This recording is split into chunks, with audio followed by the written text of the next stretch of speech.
Cette semaine, nous lisons Bechukotai en Eretz Israël et en toutes les façons en Chutz Laaretz, vous allez lire Behar et Bechukotai. On va enfin être dans la même paracha. Et donc là, nous, on va parler de la paracha de Bechukotai, puisque sur Behar, la semaine dernière, il y a déjà eu un shiur. Et au début de la paracha de Bechukotai, qui commence comme ça. Im Bechukotai Telechu. Traduction mot à mot voudrait dire, si dans mes lois qui n'ont pas de sens, vous allez aller. Telechu, c'est aller, marcher. Ve'et mitzvotai. Et mes commandements, donc toutes les mitzvot, ça inclut toutes les mitzvot, même si celles qui ont du sens ou pas de sens, toutes les mitzvot. Tishmeru. Vous allez les garder, les observer. Va'asitemotam, et vous allez donc les appliquer. Rashi ramène le Torah de Kohanim, un midrashim, qui dit que veut dire ce premier mot de Im Bechukotai Telechu. Vous allez dans mes lois. Vous allez sur le sens de marcher, la lechet. Et pourquoi Chok, ce sont les lois qui n'ont pas d'explication. S'il s'agit de lois qui n'ont pas d'explication, juste après le verset parle de toutes les lois, celles qui ont des explications, celles qui n'ont pas toutes, qu'on doit les appliquer. De là, conclut le Midrash, que le mot Bechukotai Telechu veut dire que vous allez étudier la Torah avec Amal, ça veut dire avec des efforts, se donner à l'étude de la Torah au maximum avec beaucoup d'efforts.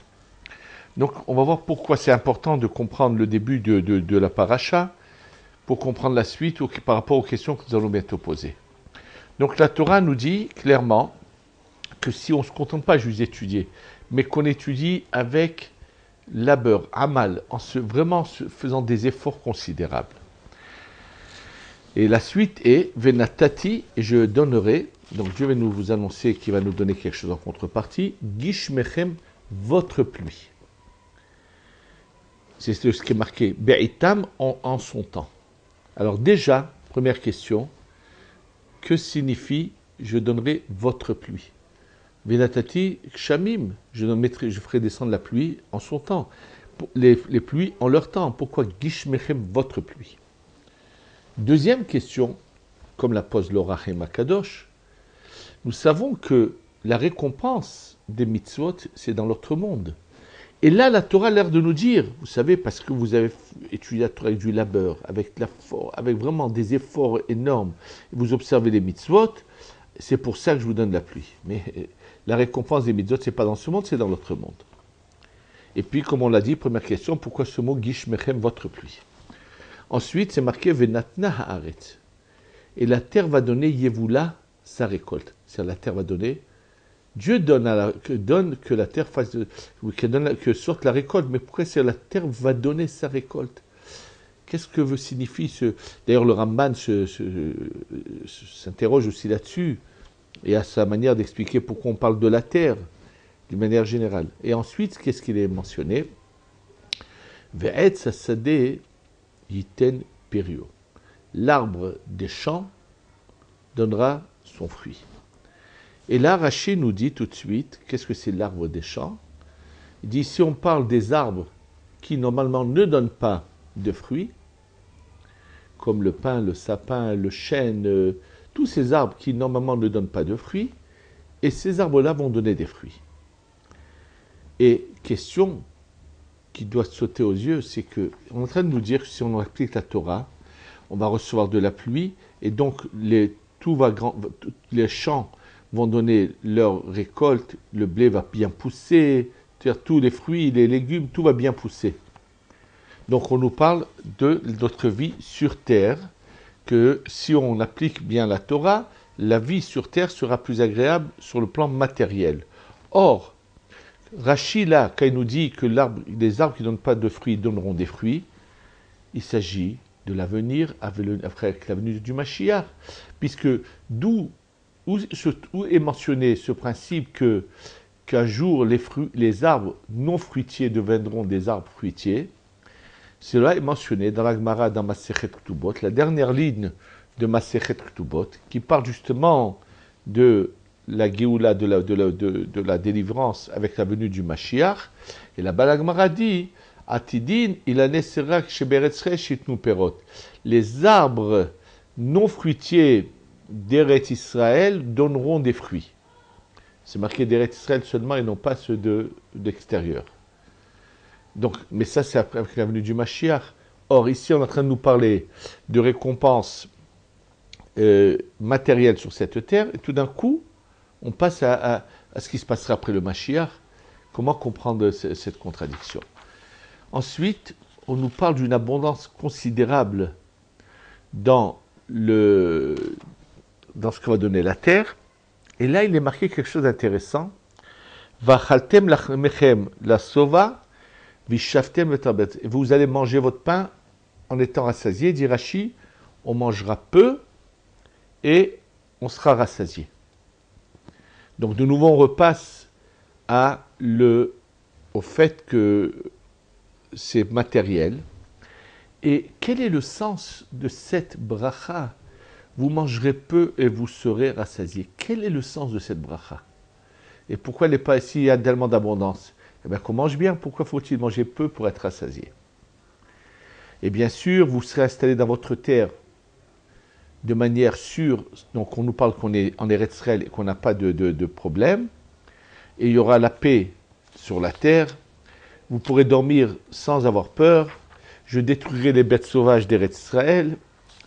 Et nos ennemis vont s'entretuer entre eux.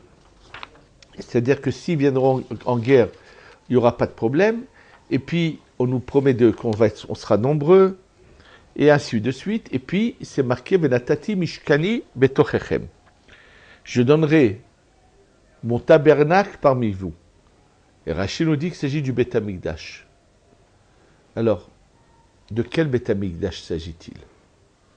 Si on suit les choses, apparemment il s'agit du troisième.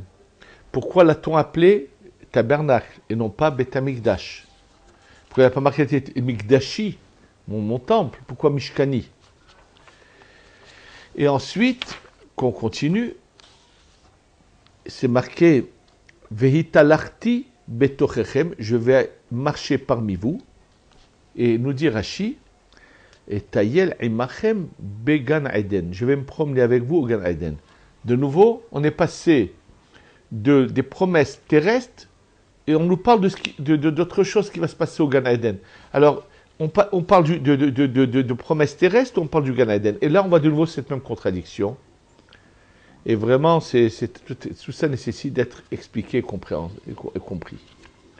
Ensuite, la paracha continue et parle que si on n'observe pas la Torah, des choses terribles qui vont se passer.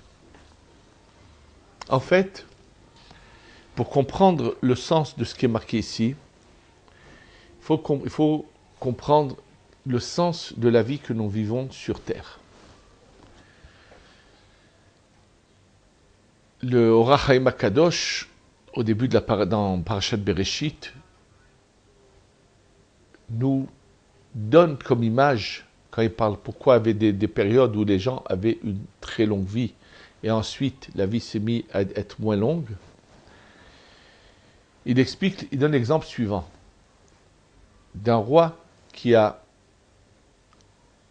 donné à chacun à aller ramasser des diamants qui ont été perdus dans le sable, et de les nettoyer, de les ramener.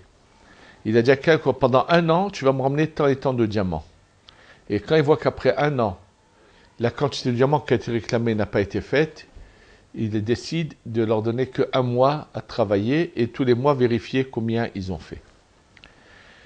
Donc au départ de la création, Dieu veut que chaque individu fasse ce qu'on appelle le birour des nitzotzot de Kedusha. En fait, comprendre ce sens de birour, de rechercher les étincelles de lumière, quand Dieu a créé le monde, pour que nous donner une récompense, mais pas le pain de la honte, c'est-à-dire nous donner quelque chose comme un cadeau, parce que lorsque on donne un cadeau à quelqu'un sans qu'il le mérite, une fois c'est bon, mais plusieurs fois, la personne est gênée. Ça s'appelle le pain de la honte.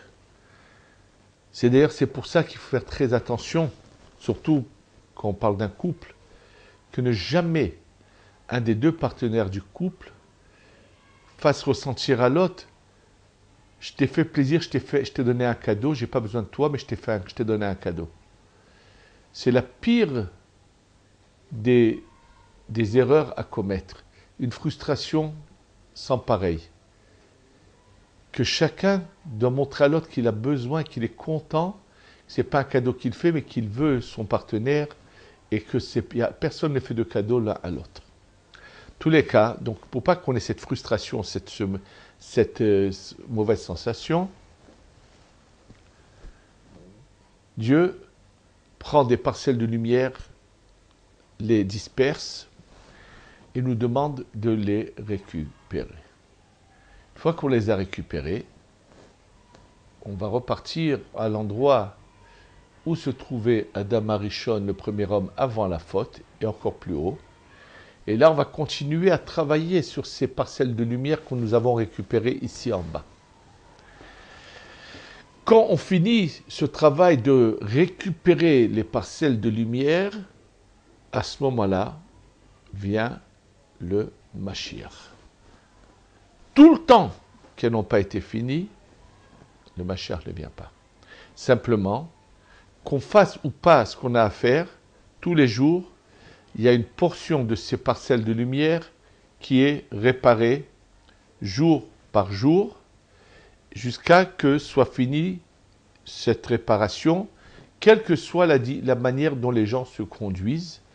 Et ça, il s'agit donc de Be'ita en son temps, c'est-à-dire où on est très proche d'ailleurs, puisque la longueur de cet épisode est de 6000 ans, et les jours du Mashiach sont dans les 6000 ans, puisque après on revient au-delà du temps et de l'espace, et on remonte à un niveau spirituel. Maintenant, Dieu nous a donné l'opportunité, mais nous, dans notre épisode à nous de 6000 ans, on n'a pas eu cette chance, on n'a pas su le faire, mais il y avait cette possibilité. Peut-être que ceux dans d'autres Shmitot, dans d'autres épisodes de 6000 ans, il y en a qui ont su être mieux que nous, qui l'ont fait. Nous ne savons pas ce qui s'est passé dans les autres épisodes de 6000 ans, mais en tous les cas, en ce qui nous concerne à nous, dans cet épisode de 6000 ans, on n'a pas su prendre cette chance qui nous avait donné, cette opportunité, qui était de finir ce parcours avant. Et c'est ce que les Chachamim nous enseignent dans Masechet Sanhedrin, quand ils disent la formule qu'a dit Daniel en disant Be'ita Ahishena, Be'ita c'est en son temps, Ahishena je devancerai, c'est que nous avions plusieurs fois des opportunités de devancer la venue du Mashiach. Simplement, ce qu'il faut savoir et comprendre, cette parole, cette explication que donne le Gaon de Vilna dans son commentaire sur un livre de Kabbalah qui s'appelle le Sifra d'Etzneota. La Gemara nous parle de Mashiach ben Yosef et de Mashiach ben David. Deuxièmement, il y a un sujet dans la Gemara où on voit une contradiction. D'un côté, Shmuel qui lui pense que avec la venue du Mashiach, rien ne change. La seule chose qui change, c'est que tout le peuple juif en entier revient en Eretz Israël, qu'il y a des rois, une royauté, et la vie et la mort continuent. Il y a le temple, tout se passe normalement, et ça c'est l'opinion de Shmuel. Et il y a une autre opinion qui dit non, mais pas du tout. Avec la venue du Mashiach, on se métamorphose, on change, on devient spirituel, on remonte où était Adam Arishon avant la faute. Et là, la réponse, il n'y a pas de contradiction, on parle de deux périodes. Si, par exemple, en 5408, qui était un moment très opportun, où devait venir la Géoula, le Mashiach, c'est une des dates qu'on connaît, qui était une date, qui a été une très grande opportunité que nous avons ratée. Donc, on est en 5772, et donc il y a à peu près 300 364 ans de cela, en 5408, c'était un moment opportun. Si à ce moment-là on avait eu le Mashiach, quel Mashiach serait venu? Le Mashiach Ben Yosef. Et dans ce cas-là, les choses se seraient passées comme le dit Shmuel, c'est-à-dire que depuis 5408 jusqu'au moment qui va bientôt arriver, qui serait la limite de ce qu'on appelle Be'ita, les choses se seraient passées donc comme cela. Ça veut dire qu'on aurait eu une vie sur terre normale, génération après génération, la vie et la mort normalement, et avec le temple, tout le monde suit la Torah, et le monde entier n'aurait jamais pu nous anéantir, nous faire du mal. Il n'y aurait bien sûr pas eu la Shoah, l'Holocauste, et ainsi de suite. Et quand serait arrivé le moment qui doit bientôt arriver, où on arrive à la limite extrême qui s'appelle Be'ita, à ce moment-là serait venu le Mashiach ben David et aurait commencé le processus de remonter vers le haut.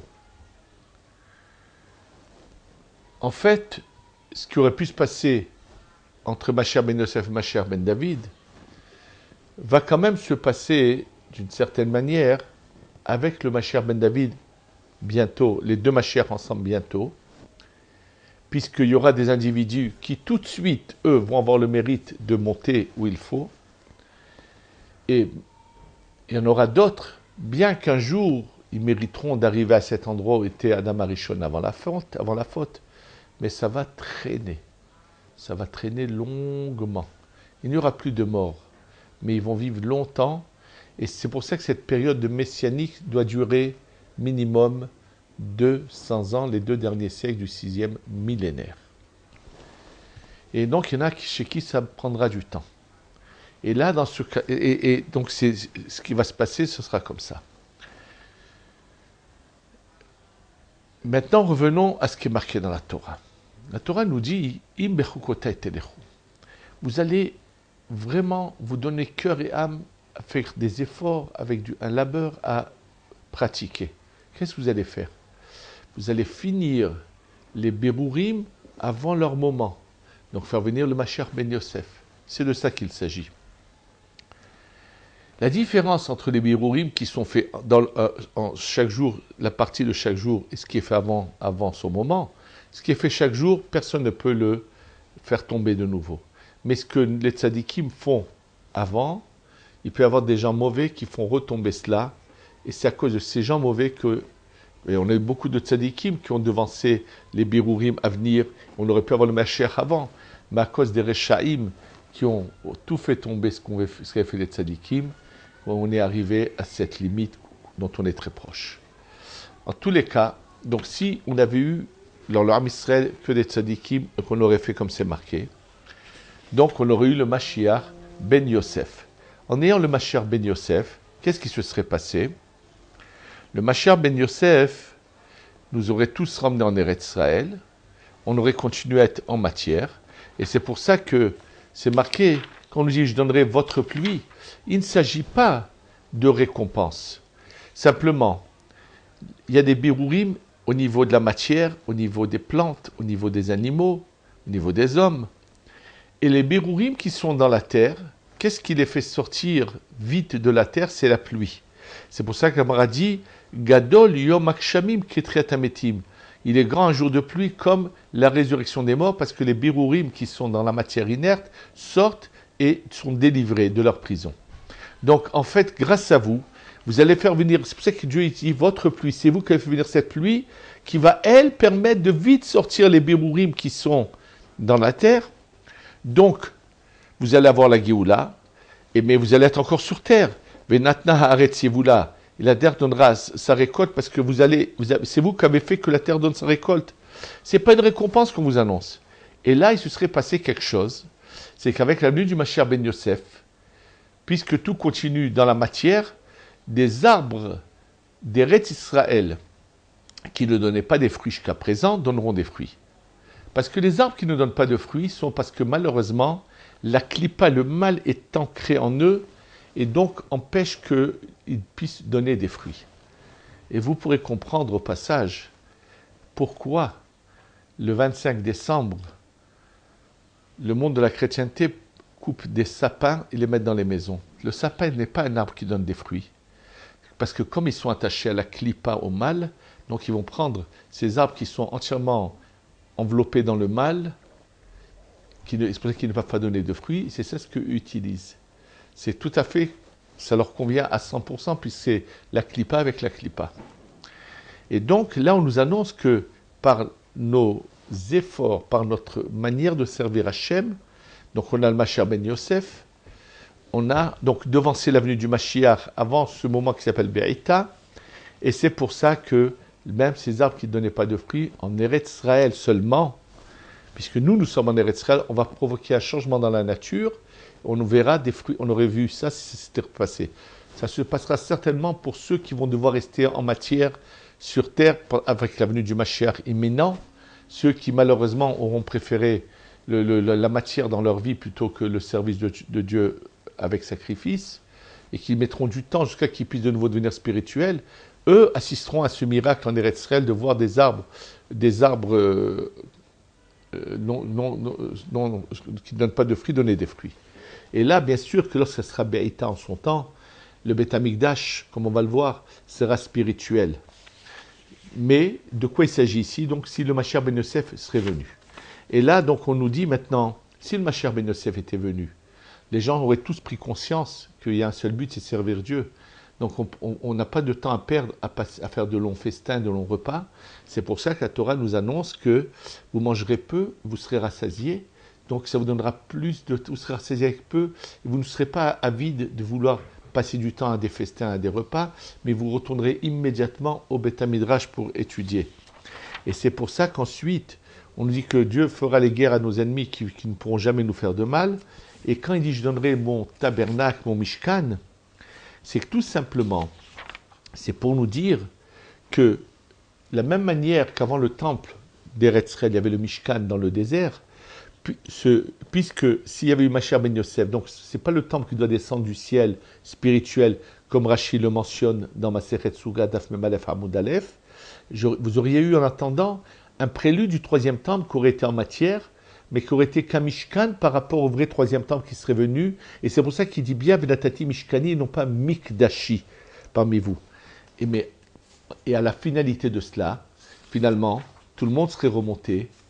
On est arrivé de cette étape-là à celle du Mashiach ben David, où tout le monde finalement monte, tous en même temps montent au Gan Eden, et c'est pour ça que on nous dit à la fin de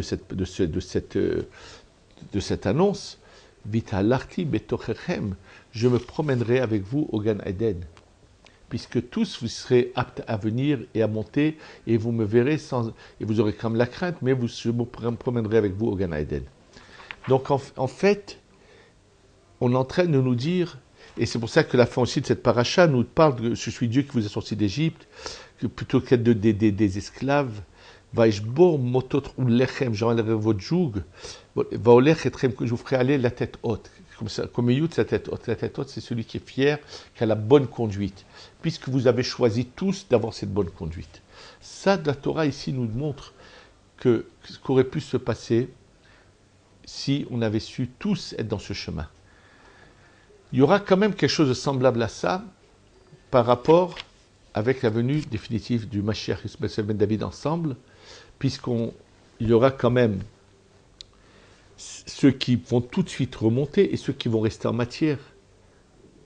Et à ce moment-là, ça ne les concerne pas parce que, comme ils auront vu ceux qui se sont sacrifiés monter, et que eux, c'est une sorte de punition qui doivent rester encore en matière ici, même s'ils verront la terre donner de l'abondance, les fruits qui ne sont pas des arbres fruitiers donner des fruits, tout ça ne leur apportera rien, puisque le seul but qu'ils auront, ceux qui auront le mérite, c'est de vouloir se dépêcher, de mériter, de monter vers le but final et définitif, de redevenir spirituel, de revenir à l'endroit où était Adam Arishon avant la faute et encore plus haut. Il y a ici, je pense qu'en lisant cette paracha, on doit se rappeler quel est le but de notre existence. Et je voudrais vous rappeler cet exemple que j'ai souvent déjà donné. Quelqu'un qu'on met sur une route et on lui dit au fur et à mesure que tu avances, tu vas découvrir des merveilles que tu ne peux pas imaginer. Mais fais très attention. Ne t'approche pas du côté de la route, parce qu'en t'approchant du côté de la route, tu risques de tomber en bas. Et si tu tombes en bas, tu vas te faire mal. Et il faudra qu'ensuite tu cherches à guérir et à retrouver la porte par laquelle il y a des escaliers pour remonter. C'est exactement la même chose avec nous. Nous étions au Gan Eden avec Adam Arishon pendant une période qu'on ne peut pas définir, puisque c'était en dehors du temps. Et nous sommes tombés. Maintenant, quand quelqu'un tombe en bas, si on le voit se mettre à se construire un palais en bas, on va le prendre pour un dérangé mental, pour un fou. Il est tombé, qu'est-ce qu'il doit faire? Guérir et se dépêcher de retrouver la porte et de remonter les escaliers pour remonter en haut. Or, celui qui a l'air de se complaire en bas, de s'installer, il n'a pas l'air normal. Il faut qu'on comprenne bien, on a dégringolé, on est descendu ici en bas. Nous guérir, c'est l'application de la Torah et des mitzvot et de faire le mieux possible. Chercher la porte, c'est Eretz Israël. C'est par là qu'on doit passer pour remonter.